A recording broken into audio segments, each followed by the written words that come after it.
C'est bien, j'aime bien parler au moment de la digestion, comme ça je peux dire des bêtises ou vous dormez, donc pas de souci. Je remets cette diapo, je pense que pour ceux qui viennent habituellement au GFEV, vous avez l'habitude de la voir maintenant, donc ça résume toutes nos actions tout au long de l'année. Notre activité principale, c'est l'écoute, le soutien et l'orientation des patients. Ça, c'est vraiment le cœur de notre activité. Et j'en profite pour vous dire que je partage la permanence téléphonique avec Christophe Oles, qui est présent là-bas. Peut faire signe.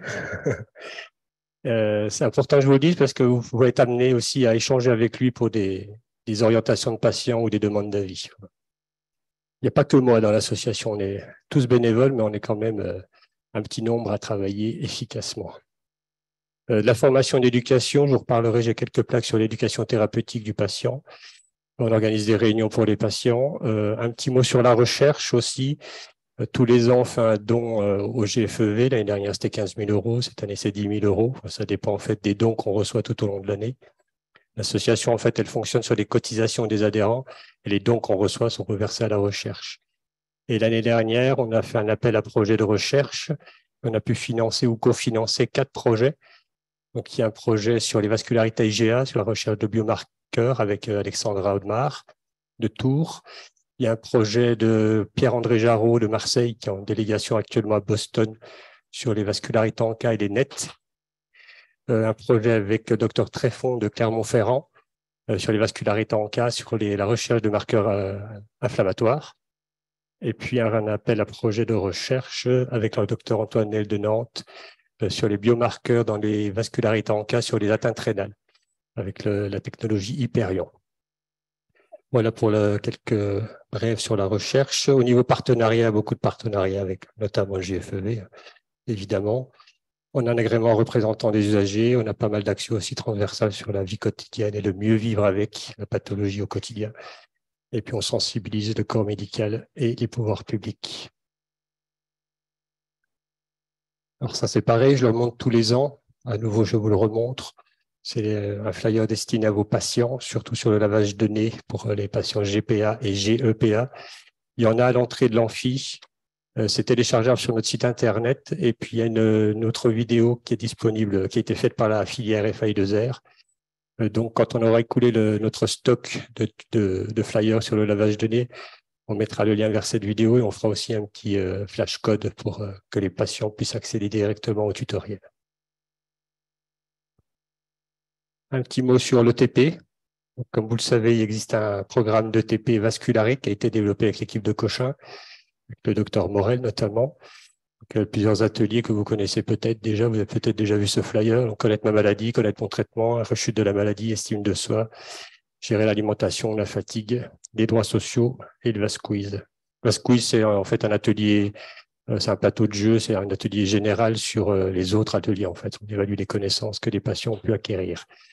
Ça a été fait avec l'équipe de Cochin, donc il est développé sur l'ensemble du territoire. On vient de commencer à Dijon avec Maxime. Et c'est un grand succès en présentiel. C'est bien de le dire parce que ça a été développé aussi en distanciel. Il y a quand même un petit peu moins d'interaction avec les patients, donc on préfère quand même le présentiel. Mais sachez qu'il existe en distanciel et du coup, tous les patients de tout le territoire peuvent participer, s'inscrire à ces ateliers. Voilà, ce n'est pas ouvert seulement aux patients suivant un Cochin. Il y a un nouvel atelier qui s'appelle le théâtre du vécu qui vient de débuter cette année. Il y a eu une première séance qui a été faite. Là, c'est avec un metteur en scène. Donc, le patient va écrire, aidé par le metteur en scène, ce qui l'a touché dans sa maladie. Ça peut être l'annonce du diagnostic, ça peut être un dialogue avec sa maladie ou un dialogue avec le médecin, peu importe. Mais le metteur en scène va l'aider à écrire ce scénario et ce dialogue. Et ensuite, c'est joué par 2 acteurs. Et le fait de voir jouer ce que l'on a vécu, ce qu'on a ressenti, ça permet au patient d'évacuer ses émotions et de pouvoir avancer. Un petit mot sur l'errance et impasse diagnostique. Peut-être que vous connaissez les clés du diagnostic. On part d'un symptôme et puis l'arborescence, ensuite sur l'arbre décisionnel qui amène vers éventuellement un diagnostic. Donc, il a été décliné en site internet. Ça, je vous invite, vous savez tous diagnostiquer une vascularite, hein, j'espère ici, mais je vous invite vraiment à communiquer par rapport à ça, surtout avec les médecins généralistes, les médecins de première ligne, les spécialistes de ville. Voilà, donc il a été décliné en site internet. On part d'un signe et puis on peut dérouler l'arborescence jusqu'à avoir des conseils sur qui contacter pour un diagnostic. Voilà.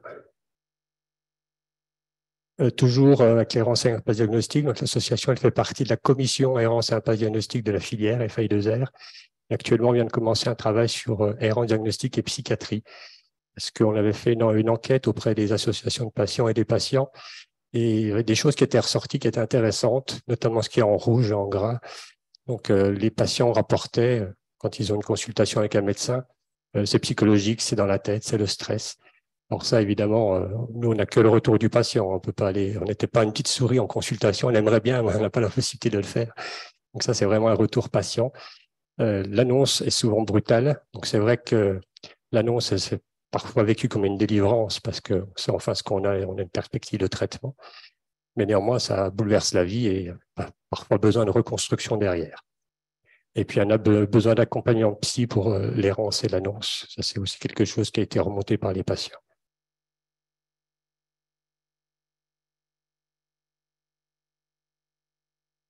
Ah bah, si tu partages pas mes diapos, là-bas, on va pas s'en sortir. Hein. Et donc, ce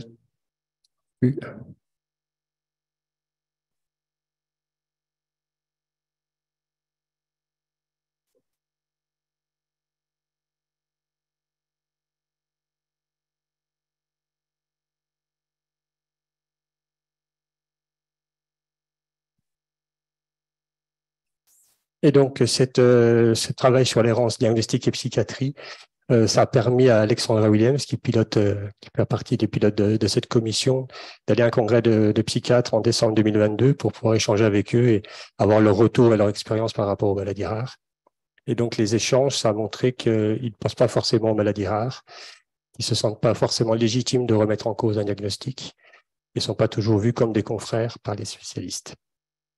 Et du coup, il était proposé de créer une clé diagnostique spécifique à l'anxiété et à la dépression, avec les objectifs devant une maladie à expression psychiatrique, quels examens sont à y réaliser, à quel moment le psychiatre doit passer la main au spécialiste, affirmer que le trouble à expression somatoforme est un diagnostic, et aussi penser qu'un patient avec une expression, avec un trouble psychiatrique peut également avoir une maladie rare. Et puis informer les patients à l'annonce sur l'aide que peut apporter un psychologue. C'est pas toujours systématique et voilà. Et sur les questions les plus fréquentes et aussi quelles sont les ressources qui existent pour trouver un psychologue à l'annonce du diagnostic ou après même. Vous avez des questions par rapport à ça? Alors, j'en arrive à l'extraction de la BNDMR. Alors, pour rappel, ce travail, c'était pour mesurer l'errance diagnostique. Nous, on mesure l'errance diagnostique au sein de notre association depuis 2010 auprès de nos adhérents seulement. Donc, on se posait la question, est-ce que nos données peuvent être calquées sur les données des patients suivis sur l'ensemble du territoire et qui ne sont pas forcément adhérents. Donc, on s'était rapproché du SNDS, mais comme on l'a vu ce matin, le codage des vascularites est assez compliqué. Et puis, du coup, on a pu avoir qu'un dénombrement et pas de mesure de l'errance, avec, par exemple, l'âge à l'apparition des premiers symptômes et la date de diagnostic, pour pouvoir mesurer l'errance. Et en plus, dans le dénombrement, on ne donne pas les chiffres inférieurs à 5 ans. Donc, quand on fait une répartition géographique, c'est compliqué d'avoir finalement des chiffres précis. Du coup, on s'était rapproché de la BNDMR. Et puis là, on a pu avoir un dénombrement de patients. On nous donne le nombre inférieur, super, à partir de 10. Et puis là, on a pu avoir des données d'errance, mais on s'est rendu compte très vite qu'il y avait des erreurs dans les fiches Bambara qui alimentent l'entrepôt de données. Je vous ai fait une extraction d'un exemple sur le maillet d'Orton. On avait un âge diagnostique minimum à moins 0,5 ans et un délai diagnostique de moins 27 ans, pratiquement. Ça veut dire qu'on a diagnostiqué avant d'être né, c'était pas terrible comme données. Et puis la deuxième chose, c'est qu'on avait demandé à exclure les patients diagnostiqués qui ne remplissaient pas ces 4 critères. Et puis finalement, on se retrouve avec des nombres de patients qui ne sont pas les mêmes suivant les lignes. Donc, ça m'aurait arrangé d'avoir le même nombre de patients. Donc, fort de ce constat, on s'est à nouveau rapproché de la BNDMR nous ont proposé de faire une nouvelle requête avec hébergement de données. Mais là, comme nous, en tant qu'association, on n'a pas ce qu'il faut pour héberger les données de santé. Donc, c'est la filière qui va héberger ces données avec une lecture et un tri des données. Et puis, ça nous ouvrira des perspectives de correction de Bambara par un arc. On a eu l'accord du conseil scientifique de la BNDMR pour cette étude, mais la BNDMR a changé sa façon de procéder. Avant, c'est nous qui faisions la requête, mais c'est eux qui faisaient l'extraction des données. Et maintenant, en fait, c'est le demandeur qui doit faire les extractions de données lui-même, donc il doit écrire sa propre requête. Donc nous, en tant qu'association, on n'a pas le droit non plus d'intervenir à ce niveau-là. Et donc, c'est la filière qui est formée pour extraire les données dont on a besoin. Alors, très rapidement, on a quand même pu faire une petite carte de France sur le dénombrement, toute vascularité confondue, et par grande région. C'est quand même intéressant. Protocole. Rappelez pourquoi les diagnostics. Pour ouvrir les fiches.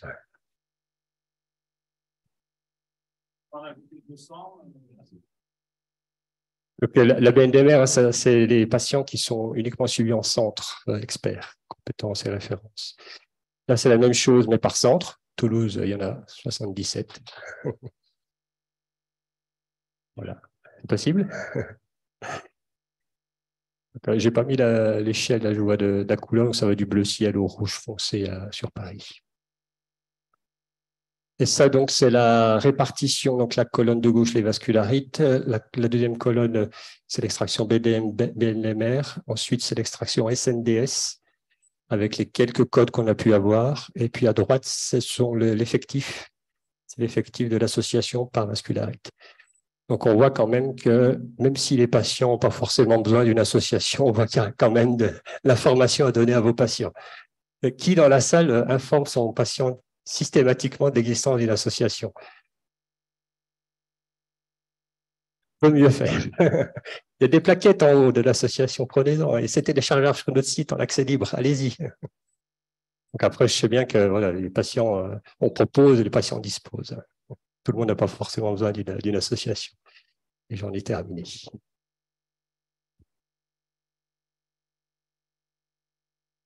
Merci beaucoup, Raphaël. Tu peux juste nous rappeler l'adresse de ton site internet?